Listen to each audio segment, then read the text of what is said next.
Guys, അപ്പോൾ ഇന്നൊരു കുഞ്ഞു ഡേ ഇൻ മൈ ലൈഫ് ഉണ്ടല്ലോ. അപ്പോൾ ഇന്ന് പതിവിൽ നേരത്തെ എഴുന്നേറ്റ് അപ്പോഴാണ് ഒരാൾ എൻ്റെ അടുത്ത് മുട്ടക്കറി വെച്ച് കൊടുക്കാൻ പറഞ്ഞത്. പിന്നെ കുഞ്ഞു പിള്ളേർ എന്തെങ്കിലും പറഞ്ഞാൽ അതങ്ങ് സാധിച്ചു കൊടുക്കണം എന്നാണല്ലോ ആരോ പറഞ്ഞത്. അതുകൊണ്ട് മാത്രം ഞാൻ വച്ച് കൊടുത്ത് അതിനുശേഷം ബ്രേക്ക്ഫാസ്റ്റ് കഴിച്ച് അപ്പോൾ മുട്ടക്കറിയാണ്. അതിനുശേഷം കുഞ്ഞു പിള്ളേർക്ക് പ്രോഗ്രാം നടക്കണം. അപ്പം അവിടെ നിന്ന് വലിയമ്മ വിളിച്ച് അങ്ങോട്ട് പോയി. അപ്പോൾ അവിടെ നിന്ന് ഒരു വെള്ളവും കേക്കൊക്കെ കഴിച്ചതിന് ശേഷം മാജിക് കൊണ്ടുവരുന്ന കേസ് ഞാൻ കാണിച്ചിട്ട് ഇത് ഫുള്ളായിട്ട് കാണണേ.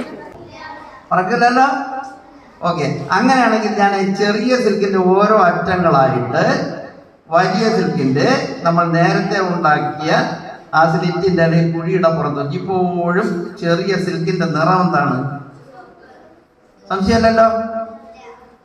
പക്ഷേ ഞാൻ എൻ്റെ ഓരോ വിരലുകൾ ഉപയോഗിച്ചുകൊണ്ട് അതിശക്തമായി ഇതിന്റെ ഉള്ളിലേക്ക് പ്രസ് ചെയ്തതിനു ശേഷം എൻ്റെ ഒരു അറ്റത്ത് ഇങ്ങനെ പിടിച്ചിട്ട് ഇങ്ങോട്ട് പുള്ളിയും വലിക്കും. ഇത് വലിക്കുമ്പോ ചെറിയ സിൽക്കിന്റെ 1 2